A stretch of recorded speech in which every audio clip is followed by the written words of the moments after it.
Hello mga kapatid. For today's video ay gagawa tayo ng adobo. Sariling recipe natin. So ipapakita ko sa inyo ang ating mga sahog. So kailangan natin ng manok, bawang at sibuyas. Kailangan natin ng suka, tuyo, asin at paminta. Syempre hindi mawawala ang ating mantika. So yun mga kapatid, pinapainit na natin ang ating kaldero or kawali kung meron kayo dyan. Pag mainit na siya at naramdaman nyo na mainit pa rin ang pagmamahal niya sa iyo, charot lang. So kailangan nyo nang ilagay ang mantika. So ayun mga kapatid, nailagay ko na yung mantika. Konti lang nilagay ko kasi magpapamantika tayo doon sa ating manok. Paalisin natin yung taba niya para medyo hindi siya masyadong oily. So nasa inyo na po yan kung lalagyan nyo ng maraming mantika. Basta sa akin is medyo kaunti lang siya.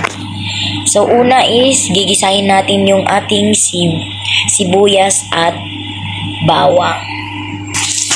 Ayan mga kapatid, nilagay ko na ang ating bawang at imekas-mekas na natin yan. Sa mahinang apoy lang mga kapatid para hindi masunog. At isunod na natin ang ating sibuyas. Ayan mga kapatid, nalagay na natin ang ating sibuyas at imekas-mekas na natin yan.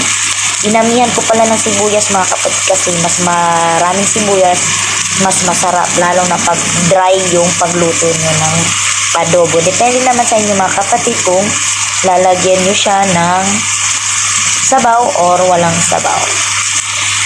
Ayan, mekos-mekos lang natin hanggang sa maluto yung sibuyas. Habang minekos-mekos natin yung sibuyas natin mga kapatid ay nagpakulo na tayo ng ating tubig kasi lalagyan natin siya mamaya ng konting tubig. Nagtataka kayo kapatid kasi nuna ko yung mga sibuyas at bawang, pero nasa inyo kung unahin nyo yung manok. Kasi sa akin mas masarap pag unahin ko yung sibuyas at saka bawang bago ko ilagay yung manok. So isusunod na natin dito mga kapatid kasi parang luto na itong sibuyas natin. Isusunod na natin yung manok. Ayan mga kapatid, nalagay ko na ang ating manok. So imikos-mekos lang natin ng konti. Tapos takpan natin at hayaan natin na mag-oil or maluto yung parang ma-half cook yung manok natin. So ayan lang, lagyan na natin ng takip. So ayan mga kapatid, nilagyan ko na ng takip at antayin na natin mga ilang minuto or mga 10 minutes or 20 minutes. Buksan natin ulit para ma-sure natin na medyo nagmantika na yung ating manok. Siyempre mga kapatid, dahil mahina yung apoy natin kanina, ipalakasan natin siya para mas madali siyang maluto. Yan mga kapatid, kailangan natin siyang baliktarin para yung sa kabilang side naman ang medyo maluto.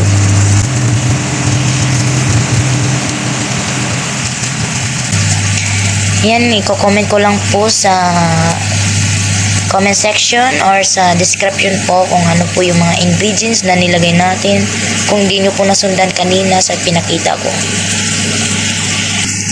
Pagkatapos natin siyang mabaliktad, so lagyan na natin ng takip at antayin natin maluto ng 10 minutes or 20 minutes, okay na siguro yan.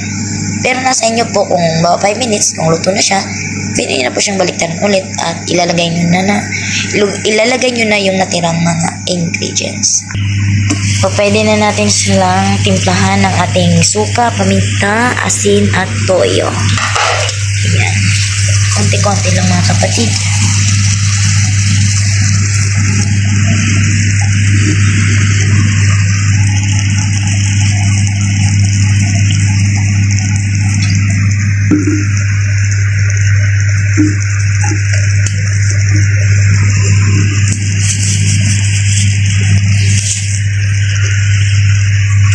So, yung paminta natin, kailangan natin ito. Pagkatapos natin nilagay lahat, imekos-mekos na natin ulit para mahalo yung mga sangkap. At pagkatapos mamekos-mekos or mahalo-halo nyo, takpan ulit. Ayan, takpan na natin at antayin natin ng mga ilang minuto para tikman natin yung lasa.